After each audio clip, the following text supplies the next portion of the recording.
días, profesoras presentes. Con mi grupo hablaremos sobre los cambios evolutivos e involutivos del puerperio inmediato. Nuestro grupo se compone de Nicole Bole, Olga Lemos, Camila Pucci y Macarena Rivas. Como introducción, sabemos que el puerperio es el periodo que comprende desde el alumbramiento hasta la normalización de los cambios fisiológicos que ocurrieron durante el embarazo. Que aproximadamente ocurren a las 6 semanas, que serían 42 días.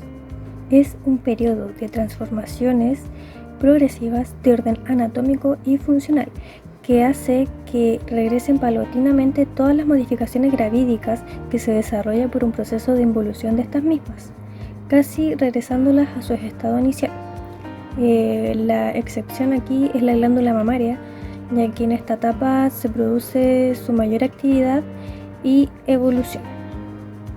Se pueden clasificar en dos: puerperio fisiológico, que es cuando no se encuentran factores de riesgo y la evolución es normal, y el puerperio patológico, cuando la evolución se aleja de los parámetros normales y presenta alguna patología. Tiene 3 etapas: puerperio inmediato, mediato y tardío. En este caso hablaremos del puerperio inmediato. Esta ocurre durante las primeras 24 horas después del parto. El puerperio inmediato está destinado a la hemostasia después de la expulsión de la placenta. Queda en el útero un lecho esponjoso con vasos sangrantes. La capa basal del endometrio evita procesos necrobióticos y también ocurre retractibilidad e involución.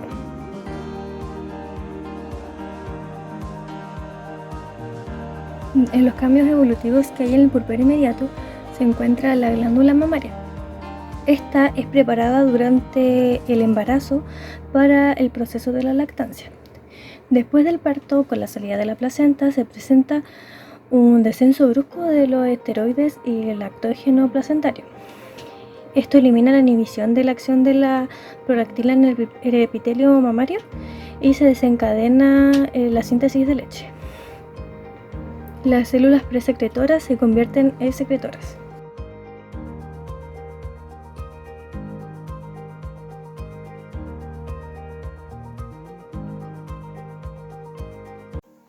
El útero.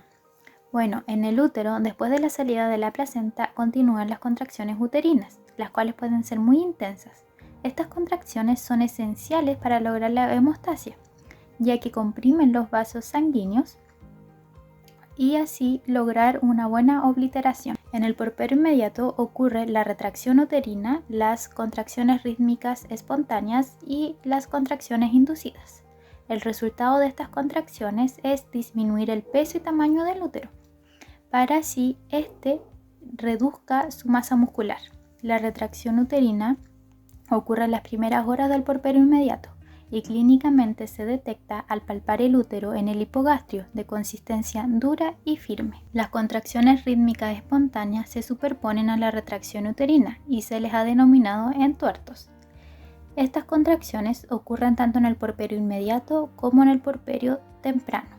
En las primeras 24 horas posparto, estas contracciones son coordinadas y frecuentes. Posteriormente disminuyen su frecuencia y su intensidad. Y clínicamente son más evidentes en las multíparas que en las primíparas. Cabe recalcar que inmediatamente después del alumbramiento, el útero llega a la mitad de distancia del ombligo y la sínfisis del pubis. Pero en las horas siguientes, el útero asciende y alcanza la altura del ombligo. El cuello uterino. El cuello uterino reduce su dilatación unos 2 a 3 centímetros en las primeras horas posparto. El orificio cervical externo adquiere una disposición transversal, el cual lo hace distinto al orificio cervical externo de las mujeres nulíparas, el cual es circular. Histológicamente se reduce de la hiperplasia e hipertrofia glandular, haciendo que persista un edema durante unas 6 semanas por lo menos. La vagina. En el puerperio inmediato, la vagina se encuentra edematosa, con una superficie lisa y algo flácida, en especial cuando en el momento del parto sufrió algún desgarro o alguna episiotomía, la cual conllevó hacer suturas.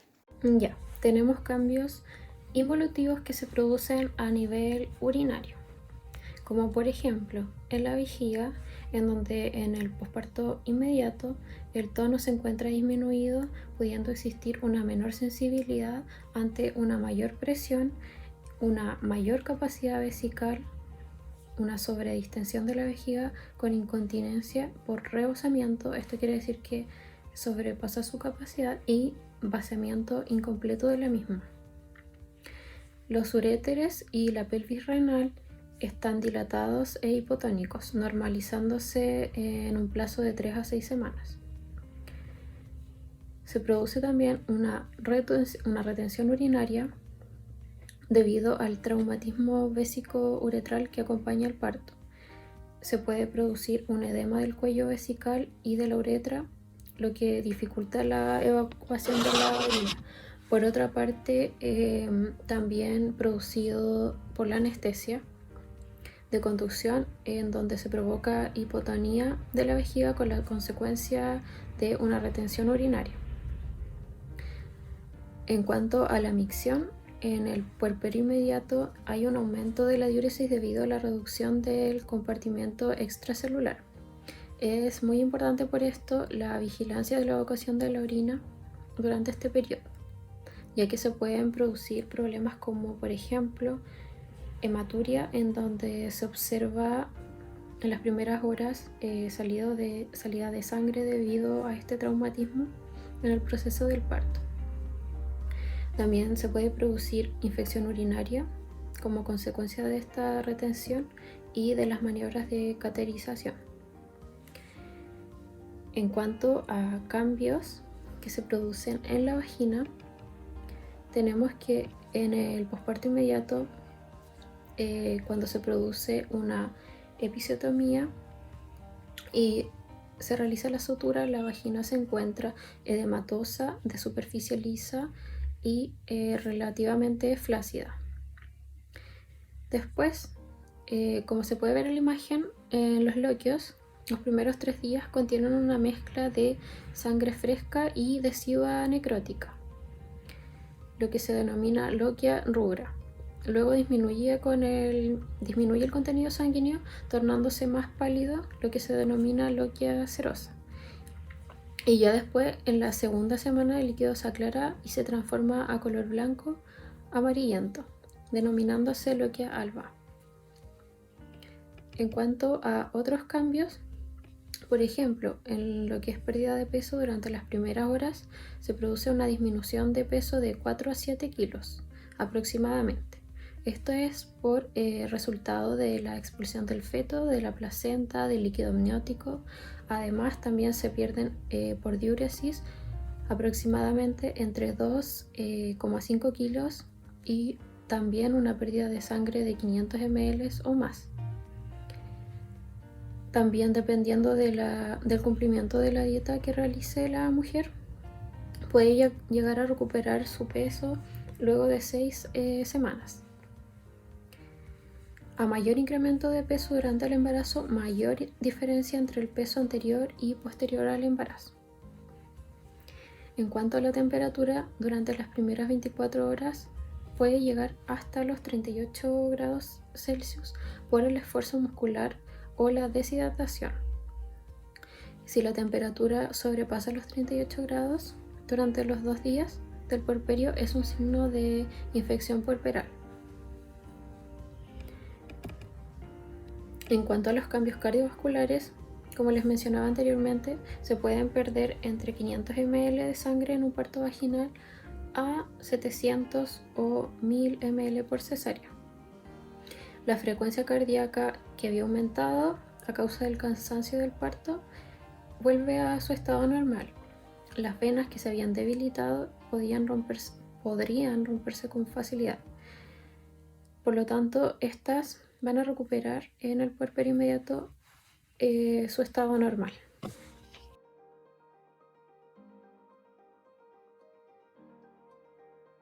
Después de un parto vaginal, la mayoría de las mujeres presentan un aumento de volumen o dolor perineal. Este es mayor si la mujer ha sufrido alguna laceración o le hicieron alguna episiotomía. El cuidado de esta área incluye hielo durante las primeras 24 horas posparto y en el puerperio también es muy frecuente el dolor originado por la retracción uterina, lo que también llamamos entuertos. De acuerdo a la micción de la usuaria, durante las 24 horas posparto debe vigilarse la aparición de micción espontánea, ya que dosis altas de anestesia peridural tienen alto riesgo de retención urinaria.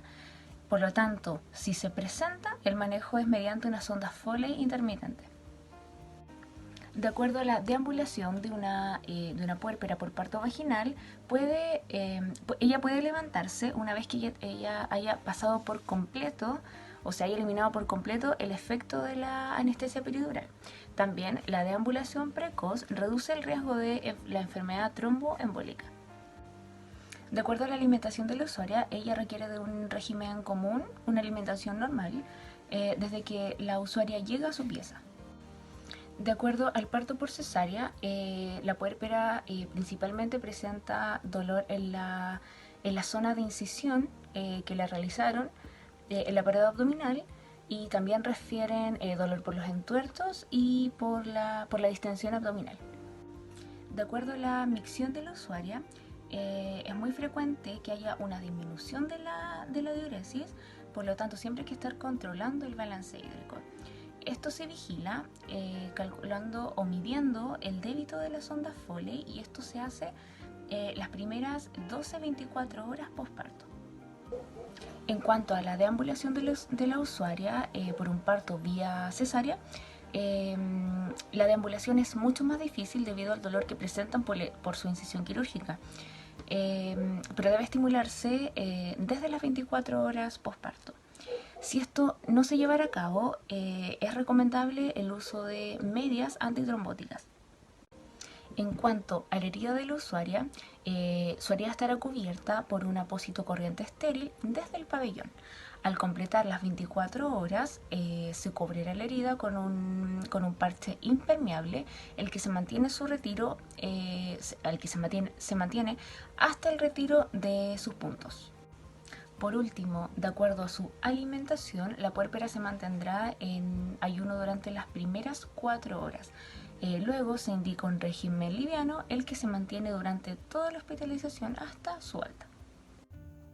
A modo de conclusión podemos decir, ya que el puerperio inmediato son solo las primeras 24 horas después del alumbramiento, los cambios involutivos como evolutivos en la mujer no son tantos, pero son muy importantes para todo lo que ocurre después de las 24 horas, ya que dan paso a todos los procesos fisiológicos que deben ocurrir para que la mujer pueda alcanzar su estado preconcepcional, siendo una excepción la glándula mamaria, ya que esta es la única que alcanza su máximo desarrollo para así poder secretar leche materna.